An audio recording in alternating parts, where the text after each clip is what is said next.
Good morning, folks. Happy Monday. Today we're just going to take a look at rearranging equations. So it's not actually that much different than what we've talked about before. Just as you can read here, sometimes we want things to be in a different format so that we can solve for points of intersection, for example. So here, this looks very close to what we want for a normal y equals mx plus b equation. So the only thing that we're going to have to do to rearrange this one is we want to make it y equals mx plus b, or slope x plus the y-intercept. So since this is times 7, the opposite is we want to divide both sides by 7. All I'm going to do is a slightly different format than what we're used to, just to prove a point. So rather than using the traditional division symbol, I'm going to just draw a bar. The reason I'm doing that is when we divide one side by 7, we got to make sure we're dividing the whole other side by 7. So you can think of that bar as just another way of writing our division symbol. All right, so 7 divided by 7 is just 1, leaving us with y like normal. And then 3 divided by 7, that doesn't work out nicely. So we're just going to leave that as a fraction. And then negative 14 divided by 7 will be negative 2, or minus 2. And there you have it. That's in our y equals mx plus b form. So not too bad. That's probably the simplest case where all we have to do is get y by itself through division. In this case, you'll notice we probably have to do a little bit more, just because notice how x and y are on the same side. When that's the case, we're going to use the same procedures we've done before. I want to get this minus 4y by itself. It's a positive 9x, so I'm just going to take away 9x from both sides. Where this one feels a little bit weird is, sure, just like normal, that's going to leave me with negative 4y. But here, I can't subtract these two. I can think of this, remember, that's a positive 20. So since I can't actually subtract them, I'm just going to keep them both on the same side. If you had done 20 minus 9x on this side, that would be totally correct as well. I'm just staying with our typical format of keeping the x term in front. All right, so now notice I'm basically at this step now. So since it's a negative 4 times y, I'm going to divide both sides by a negative 4. Negative 4 divided by negative 4 is just going to be 1, so just 1y, or y.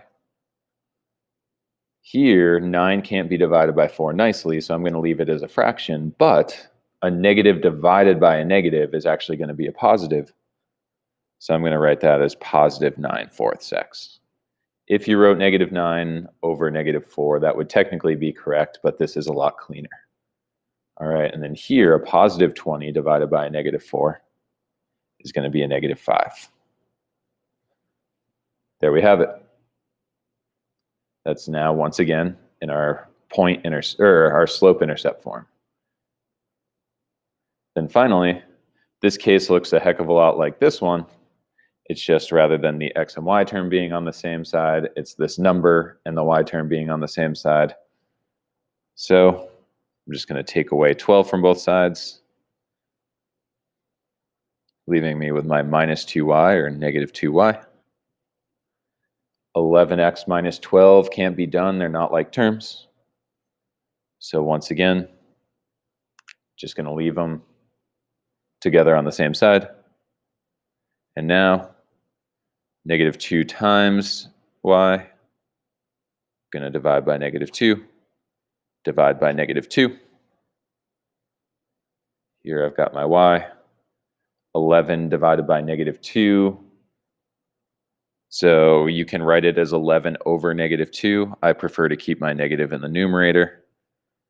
So I make it negative 11 over 2, but if you did 11 over negative 2, that would be just as correct. Negative 12 divided by negative 2 would be positive 6. And there you have it. So let's just verify real quick. So I'm going to take this equation, the 12 minus 2y equals 11x. So 12 minus 2y equals 11x. Sure enough, that makes an equation, or it makes a line, geez. And then what we got was this y equals negative 11 over 2x plus 6. So y equals negative 11 over 2x plus 6. Sure enough, they're the same exact line. So this is just confirming that our rearranging does not change the line, it just puts it in a different format. And let's check one more. Let's take a look at 9x minus 4y equals 20.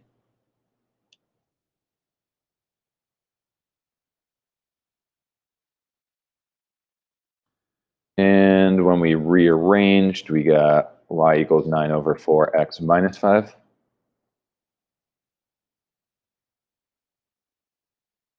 And once again, sure enough, those are the same exact line. So this is a great way for you to check yourself after you've rearranged to verify that you haven't made any mistakes. For example, if I put in a plus 5, notice how I get a line that's totally different, and that would tell me to go look back, oh, did I mess up a negative? And then I can make my corrections. All right, so there's just one more piece. So now we're going to tie into some of the solving work we did last week. The key thing here is I want to use my equal values method to solve for the point of intersection algebraically. So this already looks like it's in great format. It's already y equals. This one is not yet y equals. So I want to rearrange this one in order to then solve. So I'm going to box this one because this one's good to go. This one, I've got to take some steps. So first, I'm going to have to subtract 9x from both sides, giving me 4y equals negative 9x plus 24. Once again, you could have done 24 minus 9x. That would have been totally correct as well. And then I'm going to divide both sides by 4. And now I'm going to have y equals negative 9 over 4x. 24 divided by 4 will be 6. All right, so now I've got two equations in the format I want so that I can use the equal values method. All right, so just a reminder, what we're doing over here is we're going to solve for the point of intersection. So I have this equation, they're both equal to y now, we're good. So now I can say, when are these lines equal to each other?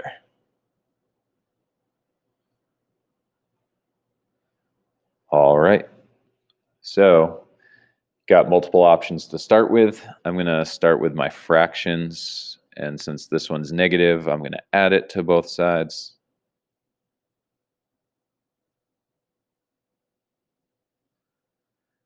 Giving me 12 over 4x minus 6 equals 6.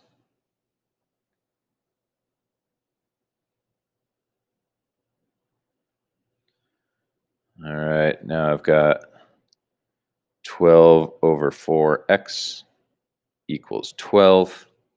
Some of you might have noticed that this could be reduced to a whole number, so if you did that, you'd be good to go. But if you didn't quite see that, that's okay. We're going to look at our strategy we learned last week of eliminating the denominator. So I got to multiply both sides by 4 so that these eliminate, leaving me with 12x equals 48. And then I'm going to divide both sides by 12 to get that x equals 4. All right. So I got x equals 4. Remember, we still want to find the y value, so we can pick either equation to use. I like this one just because I think it's simpler without having a negative fraction. So y equals 3 over 4 x minus 6, but we just got that x is 4. I think I'm going to run out of space here.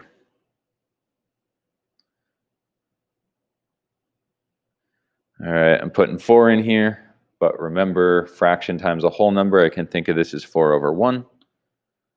That's going to be y equals 12 over 4 minus 6, or y equals 3 minus 6. And that gives me y equals negative 3. So my point of intersection is going to be 4, negative 3.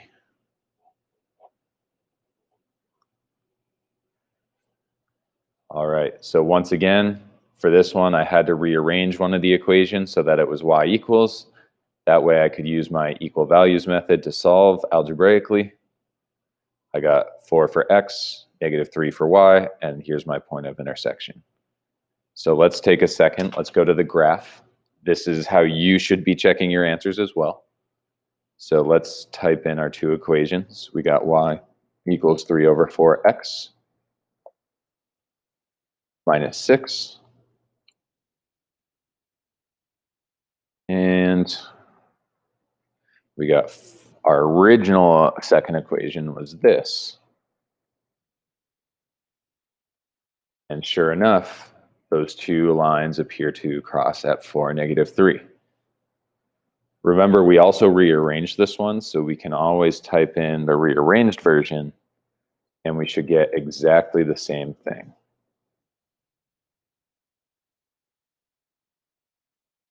Sure enough, the rearranged version crosses at exactly the same spot. So, to kind of tie things all together, remember, sometimes these aren't in the format we want them to be, so we can always rearrange them to give us that nice y equals mx plus b format.